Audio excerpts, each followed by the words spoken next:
added.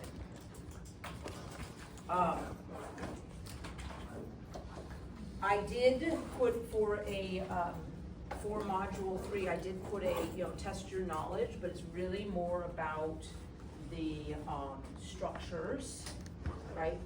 The cell, their function, whether prokaryotic cells have it, eukaryotic cells have it. And then the last one has one for plants too, although we don't focus on plants necessarily for this class, because we don't have anything that falls into microorganisms when we look at the plants.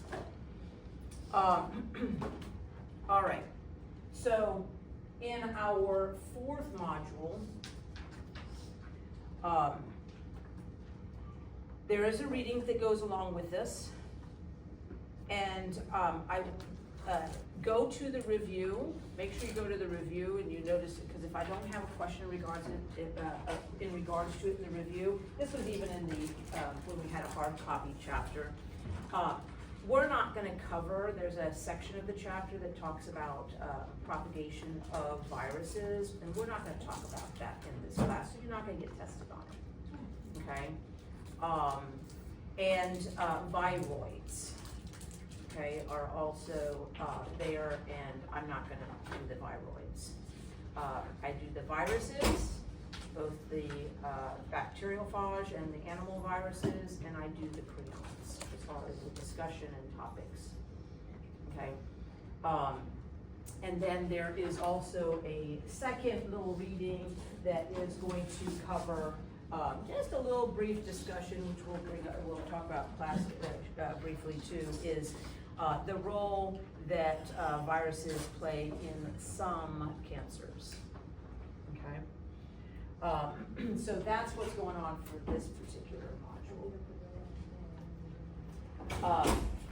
All right, so for module 4, what we've got down is our 4 learning objectives. So identifying the properties of viruses, which we've already looked at the properties of the cellular organisms. So we're going to be kind of looking at those acellular organisms. Recognize the structure and function of the components of a viral particle. Identify characteristics used to classify viruses. Differentiate between the different replication cycles, the lytic cycle and the lysogenic cycle of the bacteriophages. Recognize the steps in replication of the animal viruses, and then kind of distinguish the differences between the two. And then recognize the role viruses play in cancer development. We will also cover the prions. We have already talked about it in the first module, and then we're going to look at them a little closer to this. So, key properties of viruses. First of all, viruses are acellular. So there's no cytoplasmic membrane. There's no cytosol. There's no organelles. There aren't ribosomes. So many of those characteristics that you guys just got quizzed on of what all cells have, these guys don't have. Okay? Well, I thought they were acellular, so that means they're not cellular. Correct. That's what I'm getting for. Yes. Okay. So these are not cellular organisms. They are not considered living organisms. They are referred to as infectious agents. They are intracellular parasites. They have 2 stages of their existence. That which is extracellular, when they are outside of the host cell, and that stage where they're intracellular, when they're inside the host cell. Those 2 states are very different. The virus, depending upon the virus, its genome can be either DNA or RNA, never both. If it is DNA, it might be double-stranded or single-stranded. If it is RNA, it could be single-stranded or double-stranded. Okay, so it doesn't always match up to what we see in the cellular organism. The virus cannot carry out any metabolic pathway on its own. The smallest the smallest genome for a virus carries about 4 genes, and that's it. The rest of the genetic information, or the rest of the proteins it needs, the instructions, or it doesn't carry those instructions with to make these proteins because it doesn't make those proteins. What it does is it hijacks the host cell's machinery. So it hijacks those proteins that the host cell already has and makes those proteins perform the job it needs to do in order to multiply within that host cell. A virus does not grow in size. It does not respond to the environment. It cannot independently reproduce. The viruses can infect many different types of cells. So it would depend upon the particular virus that you're looking at as to what type of cells it infects. So we have viruses that infect, of course, we're all aware of the ones that infect us, because at some point in our life, every one of us has had a viral infection at one point or other in their life, right? They infect animals, they infect plants, and there are even viruses that infect bacteria.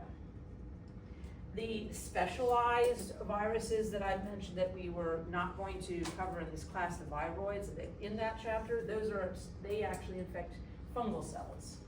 So you see across the board, viruses are not limited to just, animal cells. They can infect many different types of cells. Now, a virus that infects an animal cell is not going to infect bacterial cells. Okay, it's a different virus. It's going to infect these different organisms. But basically, all types of organisms are susceptible. The viruses that infect a bacterial cell are referred to as a bacteriophage, or just phage. Okay, and you're going to see that as we move through this. We're going to be talking about the bacteriophage replication process as we move through this chapter. All right.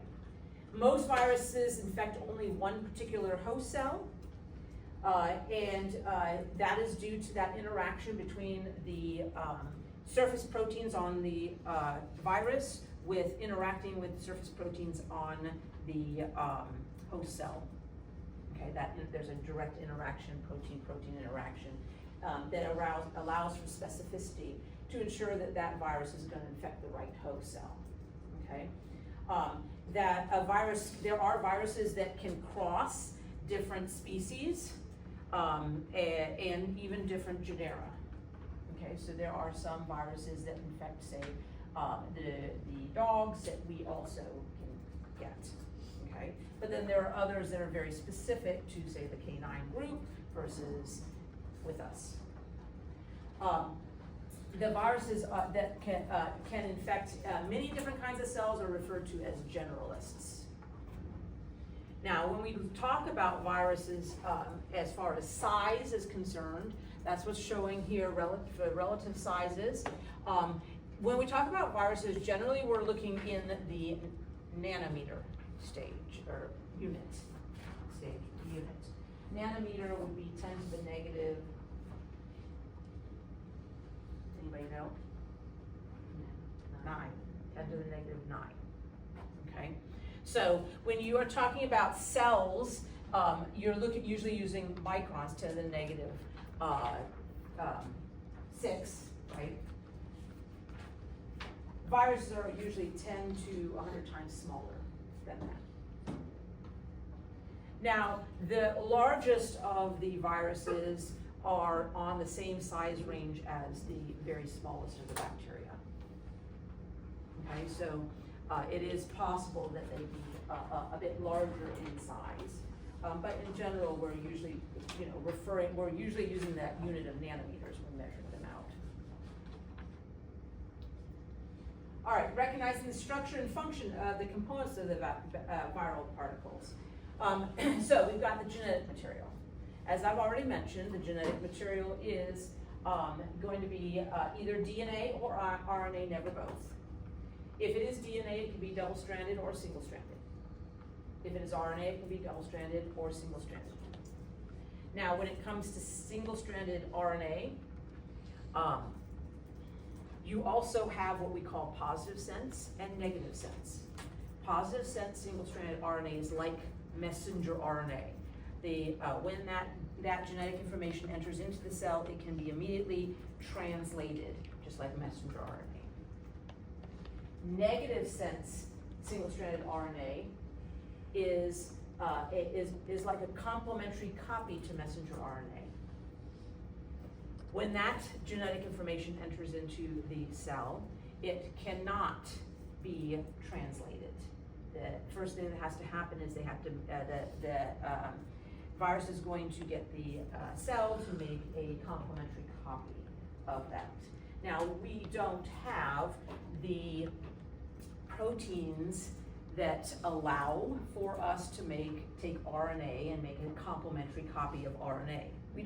Our cells don't do that, which means that particular genetic information and the protein that does that particular activity must be carried with the virus, okay? So, and brought in by the virus. So with the genetic material, it is possible that some proteins will be brought in also, usually limited on the number of proteins. The capsid is the containment for that genetic information that protects the genetic information while the virus is outside of the host cell. The capsid provides that protection for whatever nucleic acid that the organism has. It is also where any proteins that it must carry in with it is going to be stored. The capsid is composed of proteins, and those proteins are referred to as capsomeres. The capsomeres may be of a single type or multiple types. Okay, and we will in a little bit talk about the actual structure of the virus and how different structures that it can be presented as. So when we look at a virus, all viruses are going to have the capsid and the genetic material. Okay, those two combined, you can also oftentimes hear termed as the nucleocapsid. So basically, the two words combined.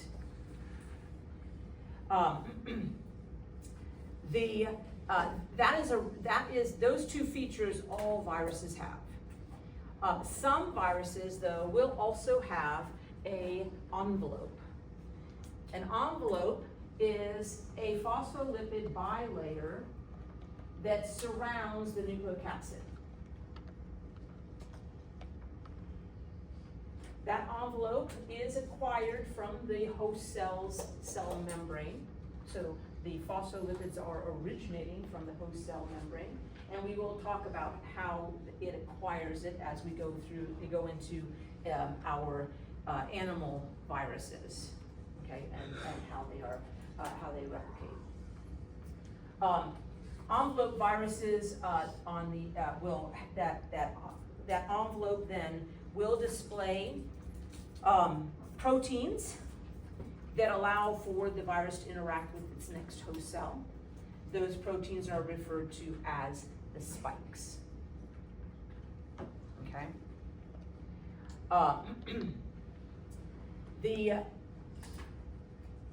So if the virus has an envelope, the means for interaction with the next host cell is going to be on that envelope through the spikes. If the virus does not have an envelope, then the means to interact with the next host cell is going to be one of those capsomere proteins as part of that capsid. Okay, so whatever is on the furthest outside of that cell is what we're talking about. So when you look at these two pictures here, right? This is without an envelope, this one has an envelope, okay? And you see, if they don't have an envelope, this is referred to as a naked virus. If they do, it's referred to as an envelope virus, okay? The naked virus, it is just the nucleocapsid, genetic information with the capsid, protein capsid structure, and you notice part of that capsid structure is going to be those proteins that are going to interact with the next host to recognize the next host. The enveloped protein is one where the nucleocapsid is inside, the envelope is on the outside surrounding, and then our spikes are within that envelope. Okay, so attached to that envelope. A complete, whether it's an enveloped or naked protein, a complete protein structure ready to infect the next host cell is referred to as a viron.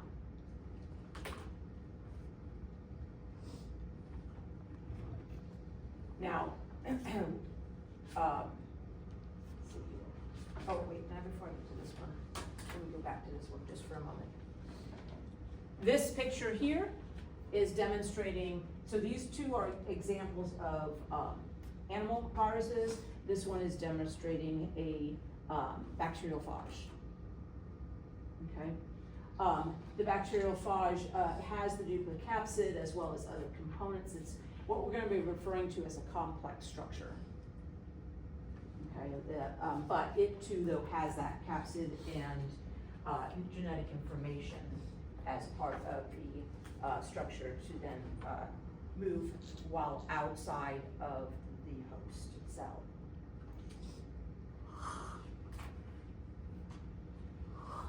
Once the cell, the virus moves into the host cell, the capsid is and the envelope, are, if it has it, are going to be removed. Okay, so it's only the genetic information and any specialized proteins needed for reproduction that will enter the host cell. Now, as far as the structure is concerned, we have 3 different types of viral shapes.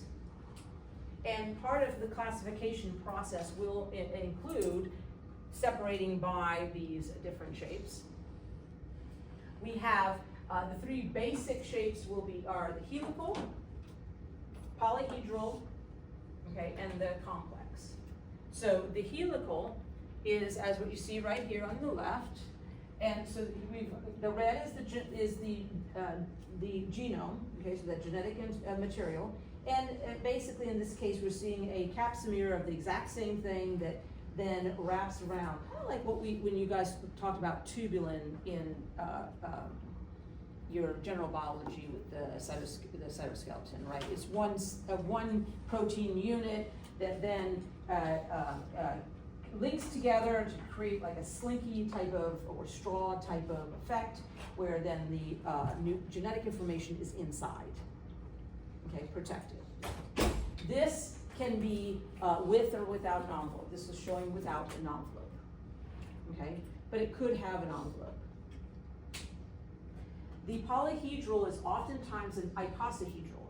An icosahedral is a 20-sided structure, okay? So the exact same shape, 20 times, fit together to give you this sort of polyhedral structure, okay? And then the complex, and again, this can be with or without an envelope. So these are just showing the nucleocapsids. And then the complex is one in which it doesn't necessarily fall into either or, okay, of those 2 categories. So it's a little bit different and is a little more involved in its structural makeup. The figure I showed on the last one with that bacteriophage, again, that would be in addition to an example of a complex structure.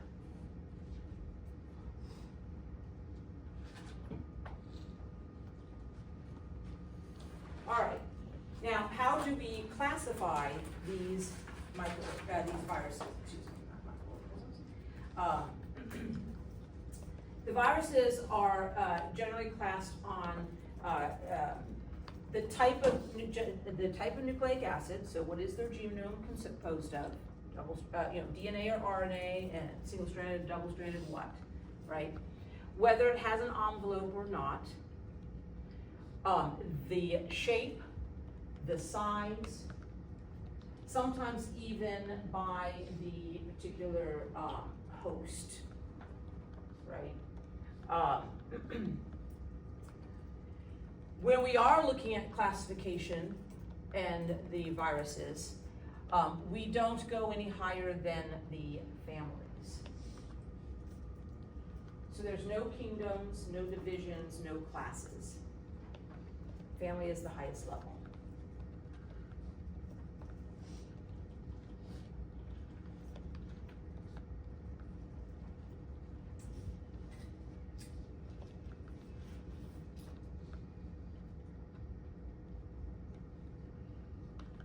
All right. So now we're going to go and start talking about the actual replication process. And we're going to start with the bacteriophage first. Okay, the bacteriophage can go through two different types of replication processes. They can go through what we call a lytic cycle, or they can go through a lysogenic cycle. The lytic cycle is one in where, that particular cycle is one in which, that the virus is going to lyse the cell at the end. That's the name lytic cycle. At the end, the cell will have broken open, lysed open, releasing those virons.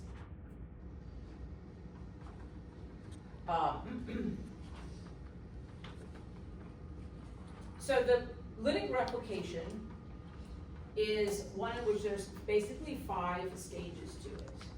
We have attachment, penetration or entry into the cell, biosynthesis or synthesis of the genetic information, the proteins, right?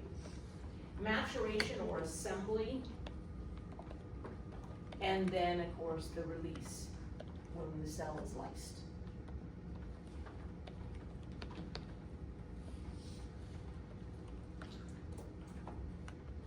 So, in this case, we're looking at a bacteriophage. What's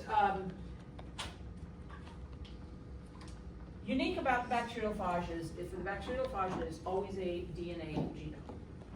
Okay, so there's always a double-stranded DNA genome.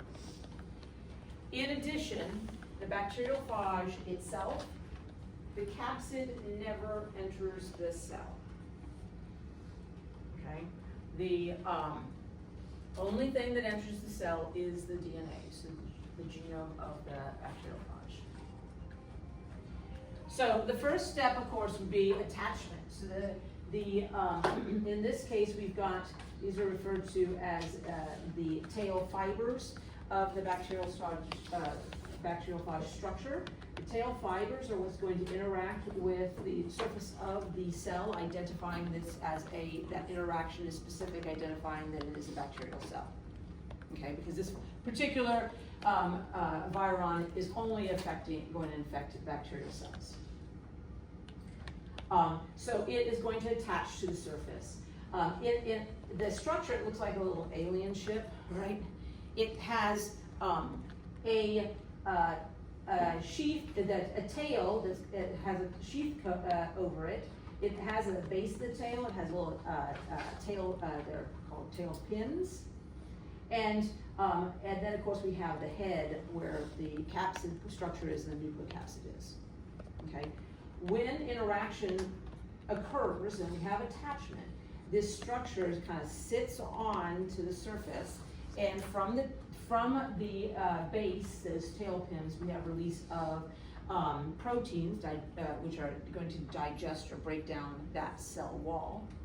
And then the bacteriophage it's kind of an injection process. It injects the genetic information into, then once it's created an opening across that cell wall, it injects then that DNA into the host cell. Okay, so into that bacteria. So now the bacterial cell has the bacteriophage genome inside. Okay.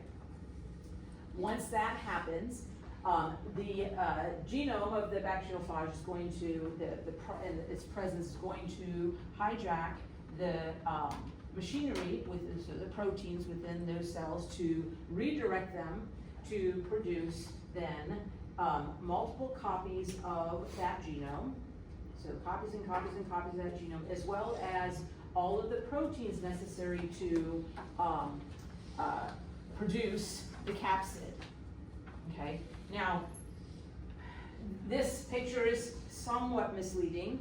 Those proteins to produce the capsid are not going to all of a sudden be in the correct shape, okay? There's parts and pieces, and it is during the maturation step where it all gets assembled into that structure, okay, into that viron structure, the final structure. So during the biosynthesis, we're getting all the proteins being made, the DNA being made. In that process, of course, the host DNA is going to be broken down because those nucleotides are going to be needed as subunits to make viral genome.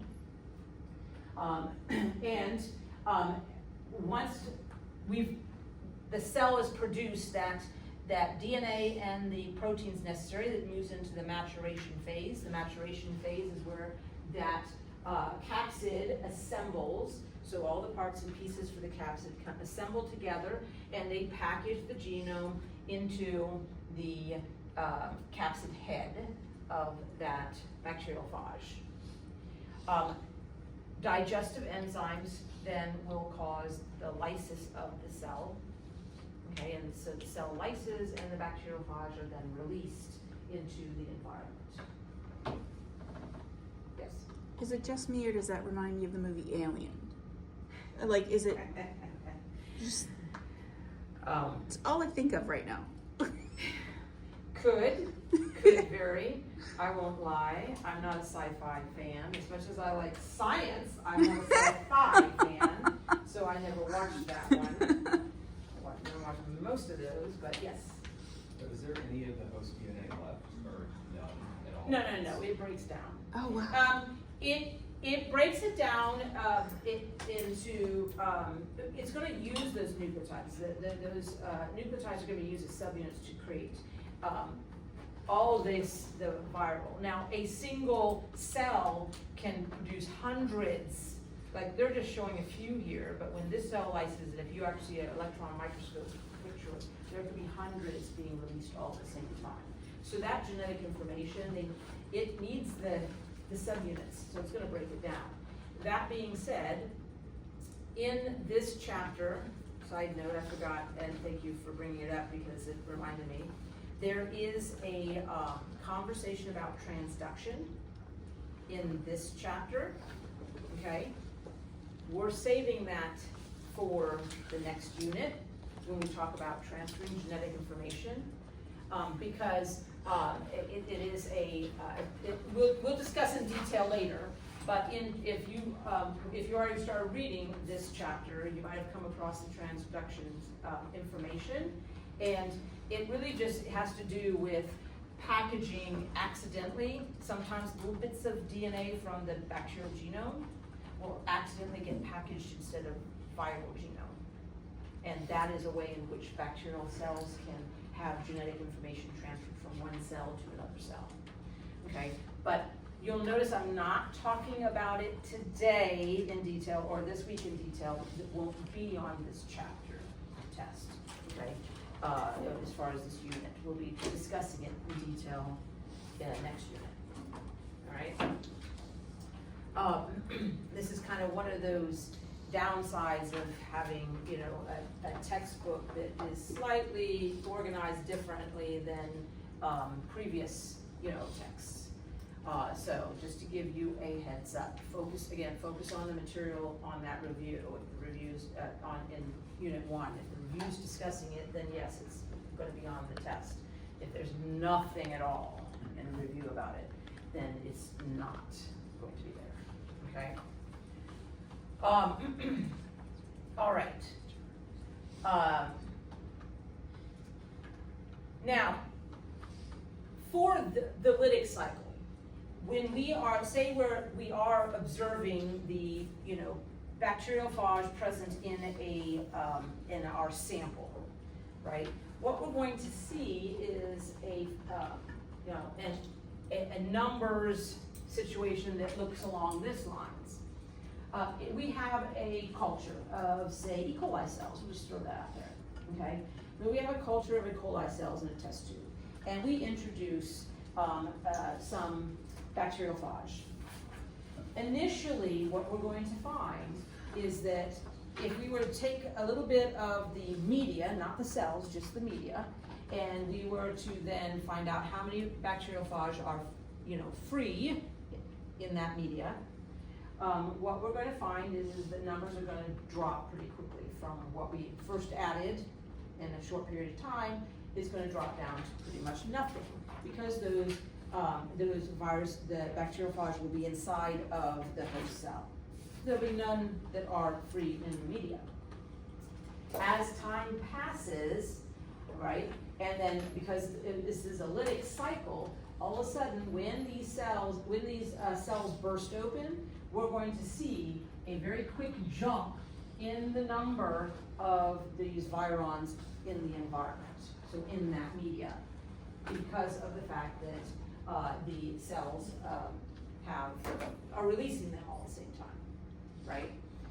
And then we are then going to see kind of a pause there for a bit, right? And maybe see a drop off, depending upon depending upon our culture of E. coli cells. We might even see a dip in the number for a little bit as they enter in the next group of cells, right? And then the cycle occurs, cells burst open, we're going to see again another jump. Okay, at some point it will remain pretty stable, just because our cells themselves for these bacteriophage to enter have died off, right? So eventually we'll reach kind of that plateau effect. All right.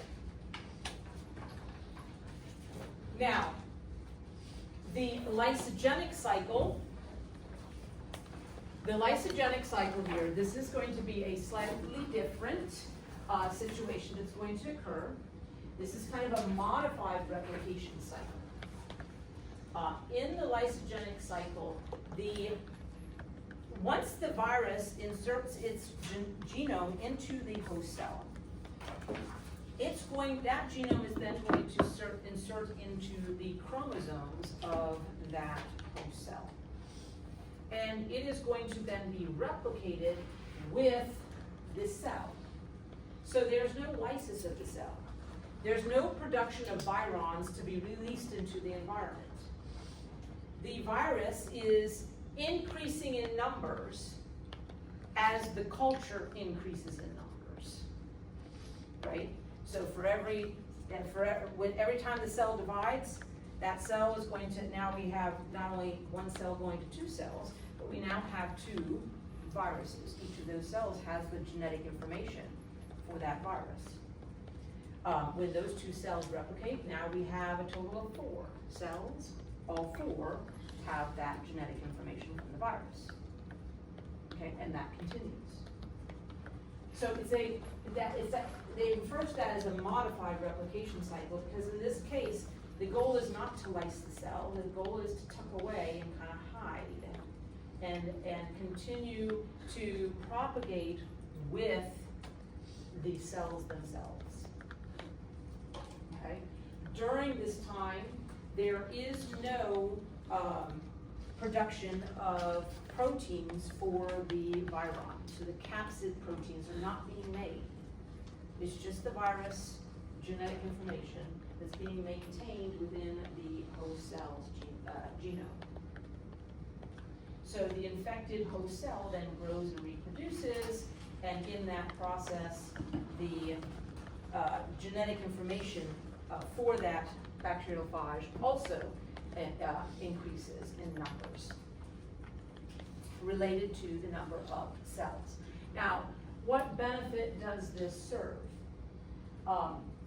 When the nutrient are, and the nutrients are low and the population is not replicating, it's kind of in a stagnant situation, then sometimes it's the ideal then for the virus genome to just hold within those cells, just exist in those cells and replicate slowly with those cells.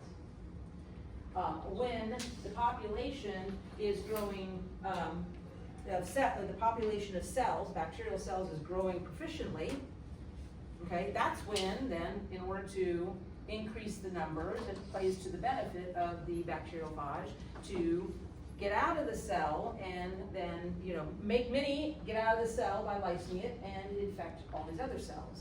It'll increase its population that much faster. Okay? Now, there's only a certain group of bacteriophages that have this capability. They are referred to as the temperate phages.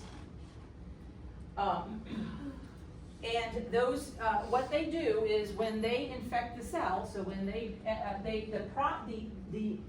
the first steps are pretty much the same, okay? We have interaction with the host cell. We have digestion of the cell wall so that the bacteriophage can inject its genome into that host cell. The genome then incorporates into the genome of that host cell, and that is referred to as a prophage. Okay, so this is referred to as a prophage. The prophage is then going to replicate as the cell replicates. Okay, now when conditions become necessary, then the cell is going to, or when environmental conditions trigger it, the prophage will leave the genome, so it'll be pulled out of the genome, at which point then we move into the lytic stage, and it'll start to go through biosynthesis, followed by maturation and lysis. How does our bodies then fight things off? Do what? How does our body then fight that off? What body? It's not in our body, the viruses? These are bacterial. That makes more sense, okay. Never mind, sorry. No, these are all this is the lice. So far, we've only been talking about bacterial viruses, the bacteriophages, and how they infect the bacterial cells. So you'll notice in these figures, there's no compartmentalization. That's our next step, is to talk about animal viruses. And that's going to be very much different because animal viruses are going to have to, animal cells are different, they're compartmentalized, right? And so we're going to address it differently. Things are going to be addressed a little bit differently, okay? But to that point, lysogenic cycle, this idea of a prophage, there are some animal viruses that can do this. And they are then called, when they're inserted into our genome, they are referred to as a provirus. They are then tucked away, right, into the genome, and they replicate with our cells.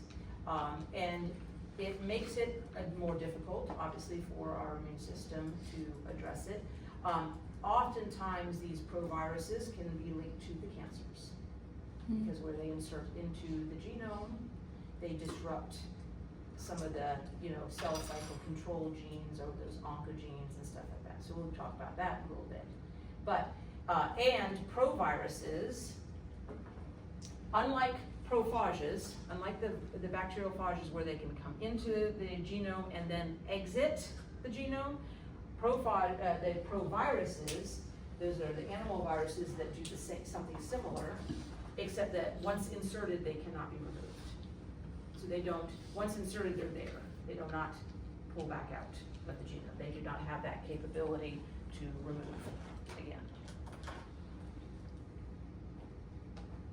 All right. Now, when the prophage is present, this actually can at times provide benefits to the bacteria. It is the incorporation of prophage into a bacterial chromosome is called lysogenic conversion, and during that time, some of these bacteriophages will carry genes that alter the phenotype of that bacteria. So some of our bacteria that cause disease only cause disease when they are infected with a prophage. So the fact that they are infected by that bacteriophage and it is inserted as a prophage is why that bacteria then is able to cause disease in us as the host for the bacteria. Okay? So they can alter the virulence factors for the bacteria to make them more disease-causing for the bacterial host. So that's like 3 levels here. We got the bacteriophage. The bacteria is the host to the bacteriophage, but we are the host to the bacteria, right? So there's 3 different things going on there. And the fact that the bacteria is infected then means that for some bacteria, at that state, then they are able then to cause disease in us. All right.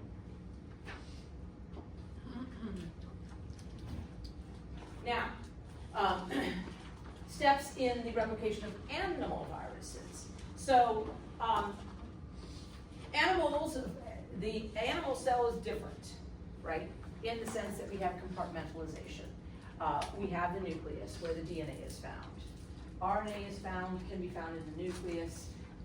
Yes, because that's where it's made. But in the long run, RNA is then going to be transported into the cytoplasm where we see translation occur, right? So that's going to come into play in regards to how the events occur. The events are going to still be somewhat similar, right? We're still going to have the attachment, so that recognition or interaction with the host cell to say, yes, you know, this is the cell that we infect. But then, and then we're going to have entry. Entry can vary. Unlike the bacteriophage, where the capsid always remains outside of the bacterial cell, for the virus, for an animal virus, the capsid can actually enter into the cell. It doesn't have to, but some do and some don't. Okay, it just depends upon that entrance process. If the capsid enters the animal cell, not bacteria, if the capsid enters the animal cell, then once in the animal cell, we have an extra step that we didn't see with the bacterial process, and that is called uncoding, because the fact that the genetic materials inside the capsid, and so that capsid will have to be removed or uncoded from that genome to release the genome. Right? Because in the end, again, the genome is what's important. So that's what we're trying to get into the cell. And then once that happens, we'll see the replication. So our biogenesis is going to occur. Then we're going to see maturation, and then we're going to see some sort of release. It is not always a lytic process. It depends upon the situation. All right. So we have 2 different things going on here.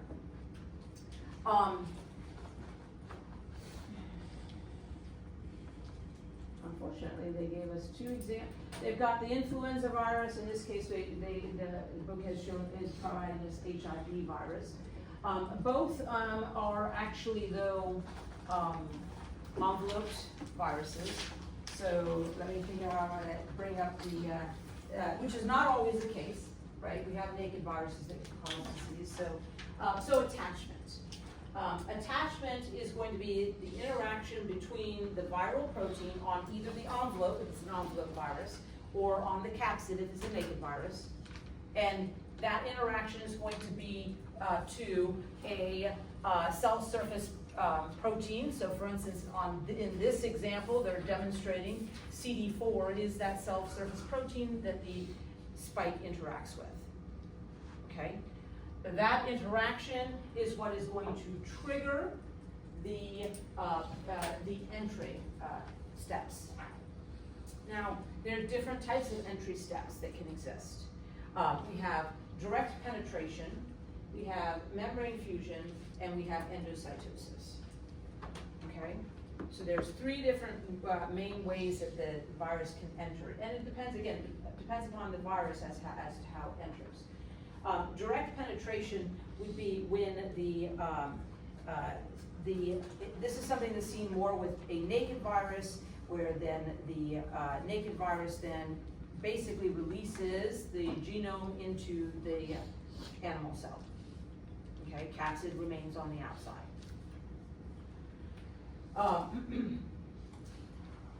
The membrane fusion is going to occur with envelope viruses. In this case, then the envelope is a phospholipid bilayer, and it's going to fuse with the phospholipid bilayer of the animal cell.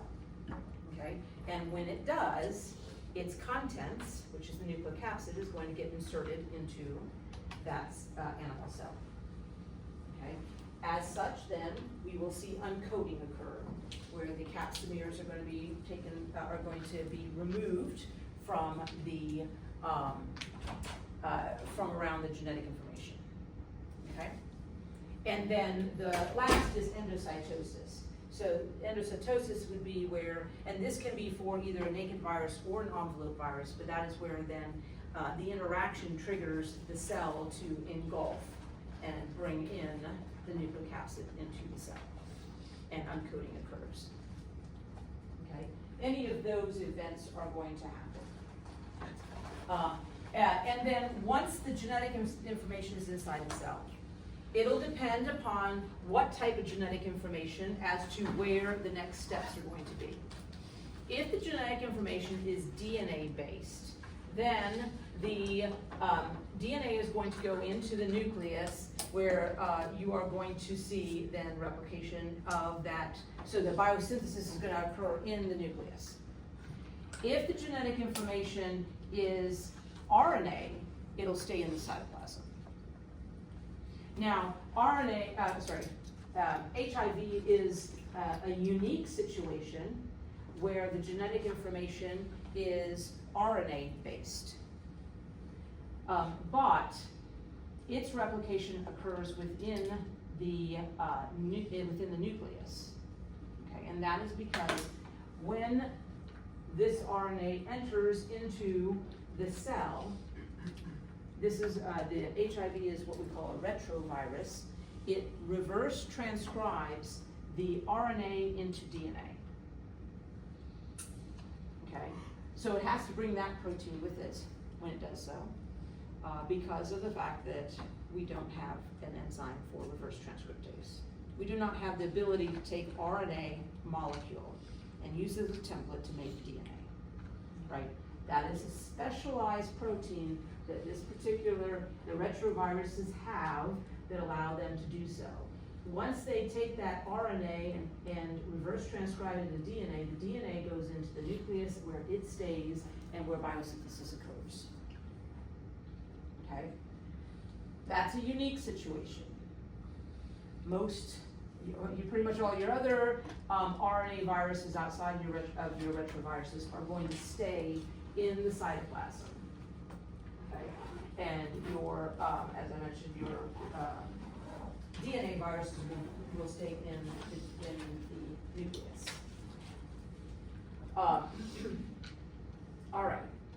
Now, strategy for once in the right location, whether it be the nucleus or the cytoplasm, biosynthesis is going to occur in that location.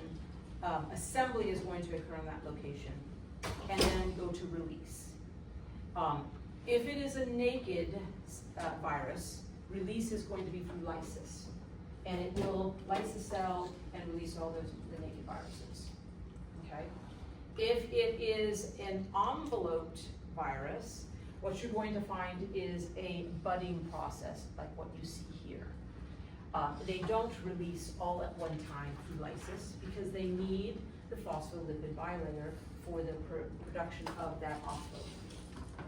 And you say, well, if they're using the cell membrane's phospholipid bilayer, then isn't that a cell membrane?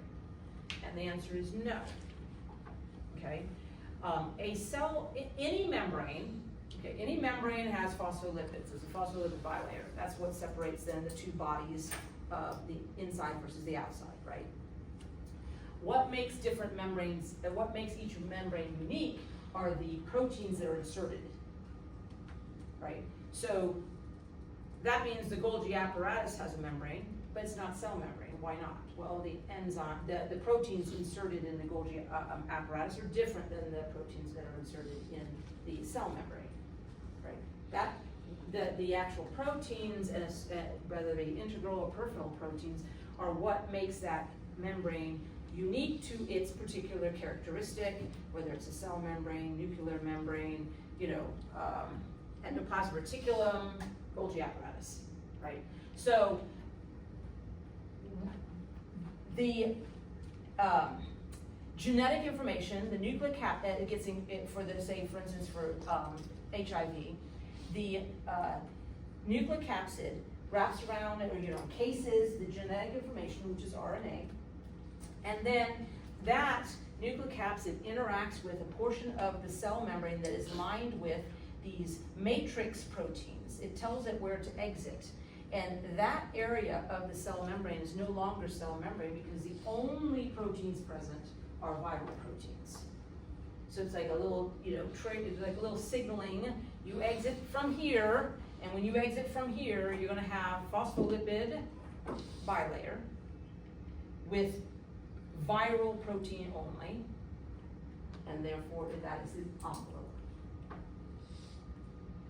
The enveloped viruses are going to have to be released slowly over time, so that the cell can produce more phospholipids, so that we have more material to make that envelope for that virus.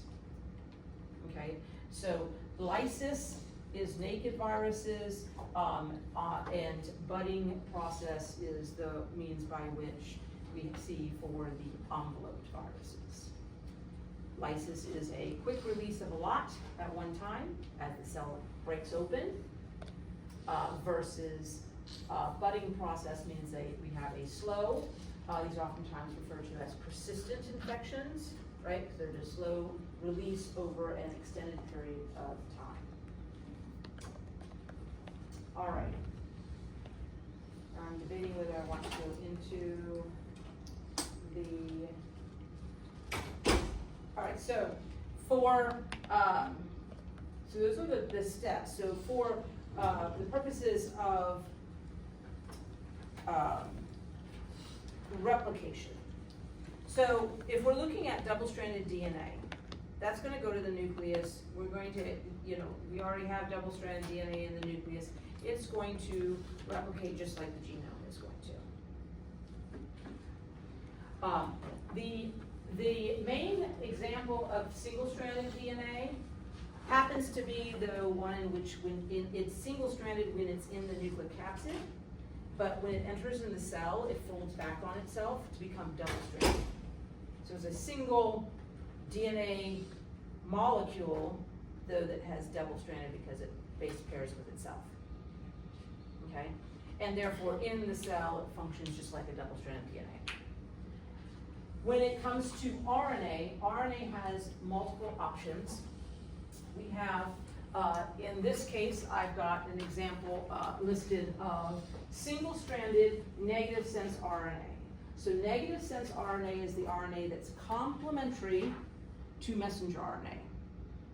So when this particular genome enters into the cell, the first thing it has to do is make a complementary copy of that is positive sense. That's the one that can be translated and provide protein. Okay, so it has to do this first so that it can produce viral proteins, right? And to do this, it needs an RNA-dependent RNA polymerase that is provided by the virus. So when this particular type of virus enters into the cell, it's going to have the genetic information plus this protein. If it doesn't have this protein, then the virus can enter, its genetic information can enter in the cell, but our cells would have no idea what to do with it. The ribosomes can't translate it, right? And there's no way to replicate it. So the virus is dead in the water right there. It's not going to be able to reproduce. So it must bring its own viral RNA-dependent RNA polymerase so that it can make a copy that can be then, that becomes the positive sense, which is messenger RNA, like our messenger RNA, and it can produce viral protein. It will also, of course, some of those copies will be used to make copies of the genome, right? Serve as the template to make additional copies of the genome. Now, if it is single-stranded, if we come in with single-stranded positive sense RNA from the virus, then that can be translated immediately, okay, to make proteins, right, viral proteins. That's a B. Okay, one of which is going to be an RNA-dependent RNA polymerase. So I'm going to just put RNA D, RNA polymerase, poly. Okay, so that it can make a single-stranded negative sense RNA, okay, that will be used as a template to make our, so that serves as template to make our single-stranded positive sense RNA. And so with all the base pairing, and this is what gets packaged in the nucleic acid. Yeah.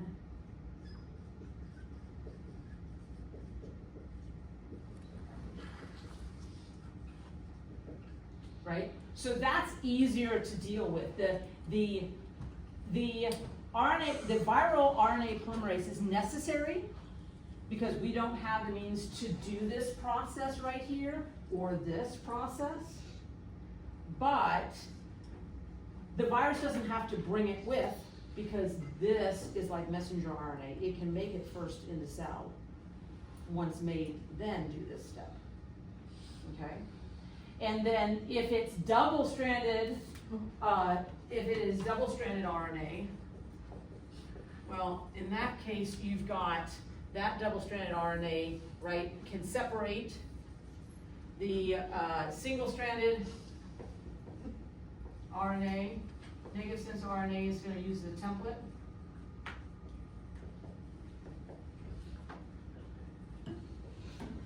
To make more genome, right? And the single-stranded positive sense RNA is going to be translated for protein. So that the one that's most challenging is if it is a single-stranded, a negative sense single-stranded RNA. Because again, that one they have to bring, the virus has to bring with it the viral protein, okay, in order to be able to replicate. The other two options, single-stranded positive RNA or double-stranded RNA, they don't need to bring the protein with, because one way or the other, they're going to have a messenger RNA, a viral messenger RNA, which is the positive sense RNA strand, that can be translated for protein right away.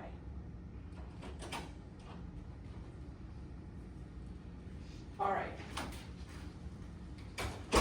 I think that's enough to chew on for today. Right?